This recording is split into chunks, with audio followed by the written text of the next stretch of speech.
That's the key to saddle hunting. Is I would recommend everybody have a rope that is long enough to reach the ground. I don't care if you're running 1 stick or 14 sticks. Have a rope that's long enough to reach the ground. Know what you can do with those ropes. Have backups and have a way to get your feet on the ground, even if you don't have anything underneath your feet in the tree. What's up, folks? If you're a saddle hunter, it's time to get out and start playing around with things. And I've got this solo stick on loan from a friend of mine that if I decide I don't want it, it may be for sale. So y'all let me know in the comments if you're interested, right? But I'm gonna climb on it out here today, just piddling around and see what I think about it. I've been one stick most of all last season, but I was doing it with a stick and a platform, the Hunt Arsenal Elite platform. But one thing I wanted to show y'all right now is how I run my quick link up here and things like that. So I'll go through a few stages here of things that I do. Don't have anybody out here to video with me today, so we'll see how it turns out. But I'm gonna show y'all this right here.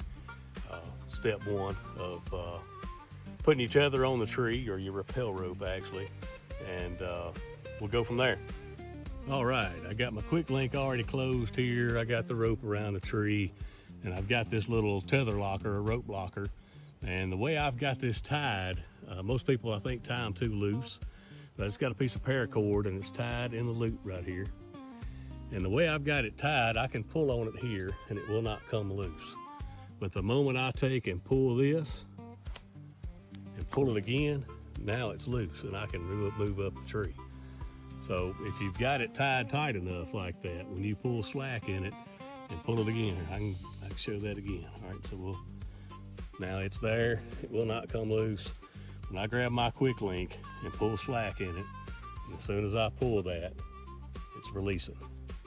So make sure you got that tied at the right length or it will not do that. So that's the first tip on sticking with your rappel rope and using that little tether clip.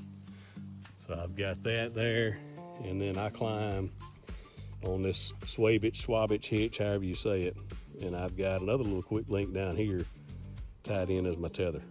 And if I clip into my bridge here, all right, clipped into the bridge, let's close that.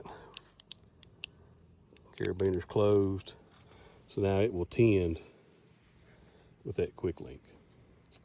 And I'm ready to put the stick on the tree and start climbing. So, all right, so we got the solo stick on the tree.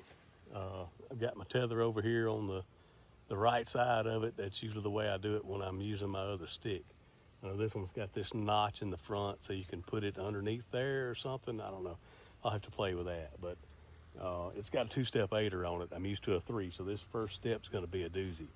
But here's my swabitch knot and my little quick link that I'm using as a tender. So I am about to connect this to my bridge, and we're going to get up the tree. All right, so I made my first move. See, I'm on the stick there. And I got up here and I encountered some limbs. This was as high as I could get my rappel rope. So I got my tether. I keep another tether in a pouch on my side right here. And I got my secondary tether out, and I put it on the tree. So now I'm on that tether, 100%. There's no weight on my rappel rope. So we'll treat this situation as if I was at hunting height, and I'm gonna move. The rappel rope's easy to move because I got this quick link. I don't have to get it all up over these limbs and stuff. I can actually leave it attached to my bridge here, and then I can take this quick link off. So we'll do the same thing again. Pull your slack, pull again. Now this is released, and I can take my quick link loose and move it above the limbs, and then we'll rappel from there. All right, so I wished I had a cameraman, but he's at work right now. So you can see that I have moved my rappel rope, and like I say, it's 40 feet of 8mm Predator from Hang Free, I think is where I got it from, where I got this rappel kit from. So my rappel rope is 40 feet long, and we're gonna pretend like I was at hunting height here, but so now I'm back on this, but my weight is still on my secondary tether.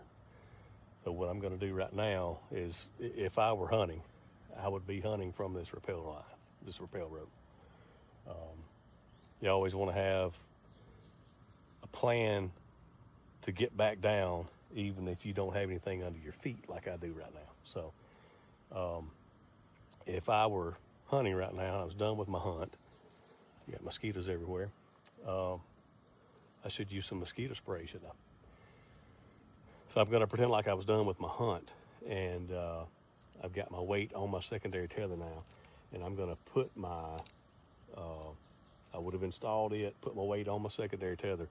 Now I'm going to put my figure 8 in my rappel line, and then move this knot down to my lineman's loop, because that will serve as my auto block. Let me get all that set up and I'll come back with you. All right, so now I have my pull down rope attached to my quick link. It is not attached to that. Some people attach it to your little tether locker. I tie mine straight to the quick link, and it's not on an S-beaner. It's looped straight through there. It's girth hitched to that quick link.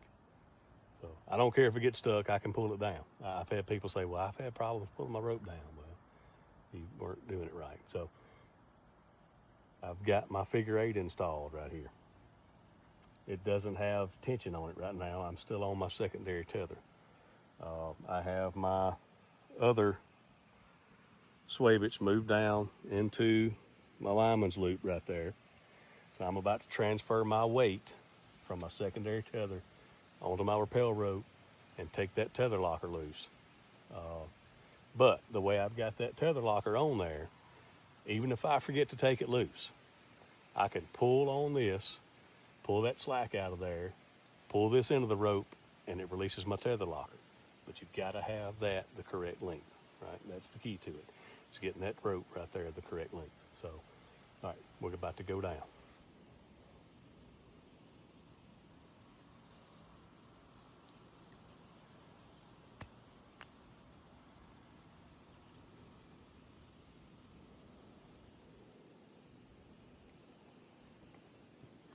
Oh, and one thing I forgot to mention, everybody, this secondary tether right here, I use my rappel rope to pull my backpack up.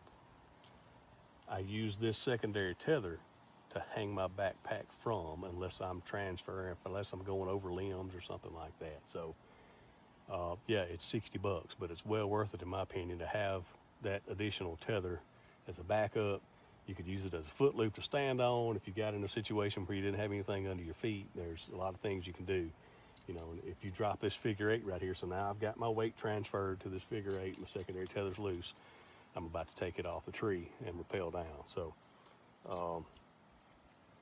if you drop this figure 8, or your Mad Rock or Gree-Groo, whatever that thing is, if you drop it, you still got to have a way to get down. And so you need to learn how to use a super munter, things like that. I've always got a spare carabiner on my side over here. Just in case I drop this, I can use my lineman's rope as a secondary bridge and put a super munter on it, and I'm still down the tree. So here we go. We're about to go down the tree. All right, so now I have rappelled down far enough to get the stick off the tree. And so this system with the figure 8, the way it works, I pull right here on this sway bitch hitch, and that gives me slack, and I go down. I mean, you see how easy that's. I can get more fingers on it. I'm going down. All right, so now I'm ready to take the stick off the tree here. All right, now I'm down the tree. I'm disconnected from my rappel rope. It's still hanging up there at the top of the tree. I'm going to take this retrieval line and pull it.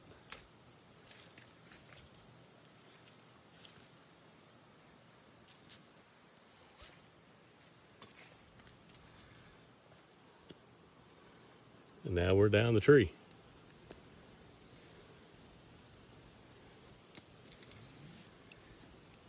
Take it loose, wind it up. All right, so something else I forgot to mention earlier about the secondary tether. I use that to hang my pack on. So it's in my It's in my pouch as I'm climbing the tree. If I need to use it to get over a limb, it's there. And then when I get to hunting height, I'll put it around the tree, and my pack is tied to the end of my rappel rope. So I pull my backpack up with the rappel rope, and I use my retrieval rope. That way I'm not carrying a whole bunch of extra ropes. I've got my 40-foot rappel rope. I've got this extra tether. I guess you call it an extra tether, but you'll have a tether and a lineman anyway, right? I've got my lineman in this pouch over here that I really only use in case I need a secondary bridge. And it doesn't hurt to have a backup bridge for sure. Most people run a backup on their bridge anyway. But my bow is tied to this, so I've got an S-beaner there on the bottom of it. That S-beaner is not to put it on this quick link and pull it down. That S-beaner is to clip on my bow. So backpack tied to the rappel rope, bow tied to this. So I'll pull my backpack up, I'll hang it on this secondary tether, and then I'll pull my bow up. My bow hanger and all that stuff is in my backpack. Right? I don't have a bunch of extra weight coming up the tree with me. It's just me. And I'm big enough. I don't need a bunch of extra weight. So this is my pull-up rope for my bow. My rappel rope is my pull-up rope for my backpack. And then my secondary tether is what I hang my backpack on. I can put it at any height I want. I can adjust the height with that hitch right there. I can swivel it around the tree. It works great to hang a pack from. So that's just my thoughts. It's a backup and it's there, and I can hang my pack on it. So y'all consider that when you're thinking about rope management, because saddle hunting is the biggest thing you could do is learn how to manage ropes. Whether you figure eight them when you put them up. I mean, this one's done fell apart, but it was figure eighted before I got it out. So all right, we're gonna work on getting down the tree. All right, we're gonna practice a little bit of what we're preaching here. I have intentionally dropped my one stick, and people say, well, you can't break that knot loose to rappel. That's right. I should have a mad rock or whatever up there. So I have moved my secondary tether down to here. I've made a foot loop so that I've got my foot in it. And I've got a limb here. I may not always have that limb, but I can stand up on this loop and get slack in my main line there. So now I can take my lineman and use it as a secondary bridge and put my munner hitch in that, and we'll get down the tree. Okay, we got our munner hitch on our secondary bridge, and I can get slack in this now, and we can rappel. All right, so we're on the ground. Munner hitch is still there. Swabage hitch still there. As long as you keep weight on that munner, you can control your descent. I forgot to stop and get my other the secondary tether, but you can kind of see how I rigged up the foot loop there. So that's the key to saddle hunting. Is I would recommend everybody have a rope that is long enough to reach the ground. I don't care if you're running 1 stick or 14 sticks. Have a rope that's long enough to reach the ground. Know what you can do with those ropes. Have backups, and have a way to get your feet on the ground, even if you don't have anything underneath your feet in the tree. Y'all be safe.